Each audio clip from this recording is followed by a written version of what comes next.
All right, that was two teams who have had a really good run this year. Agony ending Rote Capels.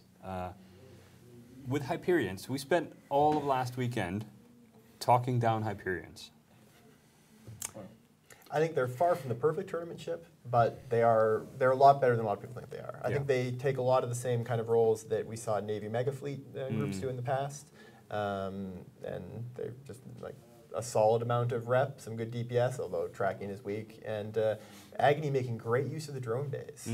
Yes, this is actually exact copy of a team that we had very early on in the tournament planned out, which we called the Enchantress, because all of those Hyperions had a rep drones that they put on the logistics, which then is able to tank incredibly well.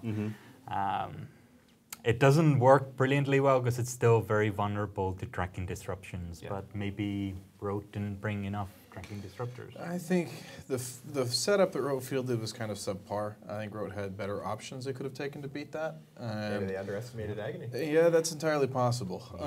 I think there was a key point in the match that Rote made a possibly poor decision that might have switched it when they got the first Hyperion down. That took some of the rep drones off the field. And at that point, before that, they had made a pretty good dent in that Oneros. At that point, if they try switching to the Oneros, if they get it down, the match changes entirely because then they blast through those Hyperions a lot faster. The fact that they were getting through those Hyperions, even with just one Foon left on the field, with the enemy logistics still on the field, you get that logistics down, it goes a lot faster. Maybe that match turns around. But once they lost the second Foon, it was certainly all over. Yeah, this is one of the reasons why Seamus was so afraid of Agony, because they are one of these teams that you just don't know what they're going to bring. I mean, everybody's been talking down Hyperions, and here they are flying with them and winning with them. Yeah, I agree, and yeah. So now that Rote are out, are there any of the setups that you can shed any light over now, or is it still secret because we do have, SCLs maybe and stuff like that? We had worked on some stronger shield tinkers that I think would have worked a lot better in that situation. We'd gone on some higher DPS kind of comps, relying a little more on the healers rather than using healers as heavy support, which they the role they had there. And I certainly don't recall working on any Fleet Foon comps this week, but I didn't make the full practice. I kind of looked over Brent's shoulder while he did, so I'm kind of curious to know where that one came from. But yeah, nothing specific really but certainly Rote had been very didn't really want to fly the Tinkers. The logistics pilots were nervous about flying a Tinker setup, and then Brent kind of sat down with them and showed them how it worked, and they were much more confident after, so I kind of expected a Tinker out of them that time. All right, I was just about to make an Agony bringing the pain terrible pun, but I will not. Next up is Ministry of Inappropriate Footwork and Late Night Alliance. Of course, the winner here will fight Agony Empire later today. If we can get the team sheets up, we can have a quick look here, and I will give you guys the bands as well. Yeah, so like I said before, I think we've all been really impressed with Footwork. Really, really solid team all around. And Late Night has been not necessarily had the most difficult path. Devil Children, Clockwork Pineapple. Clockwork is solid. Test and then losing to Exodus, which again, no shame in that. This is there for, I think, for both these teams, the first year in the tournament. Yeah, I'm curious to see how this goes. The Late Night have been an interesting team, like you say. They lost to Exodus. I don't feel like they were particularly heavily tested early on, but I still think their comps have been relatively solid, and they haven't, that I recall, shown any egregious errors. So I think this is a pretty even matchup between these two teams. It's kind of a toss-up. Yeah, if they have committed any crimes, they love newts too much. That could be, yes. Too deeply and too much. All right, so the bans for these matches, or this match is the Ministry of Inappropriate Footwork has banned the Gila and the Vexor Navy issue, while Late Night Alliance have banned the Widow and Dominix. So two of the more popular Tinker-style battleships that they don't want to have to face. And drone setups, again, very popular this tournament. We've seen a lot of the Vexor Navies and Helis, so yeah. Those are pretty standard bans. I'm not sure they give us a whole lot of insight into what either team's bringing. Maybe just banning out comps that they don't want to face. So.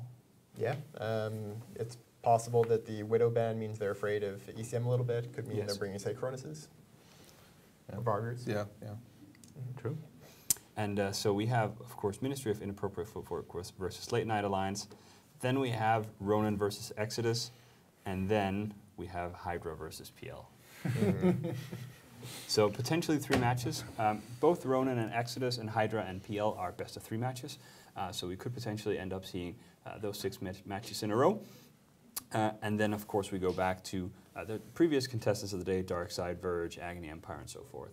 But so could we theoretically have Hydra PL now and Hydra PL in the final? No. It's very possible. Definitely. No, I think it is a strong possibility. I think Exodus are still a very strong team that's in this tournament. Of the teams that are left, Exodus is probably in my top 3. So I think that they will give PL or Hydra, whoever loses, a run for their money. I think.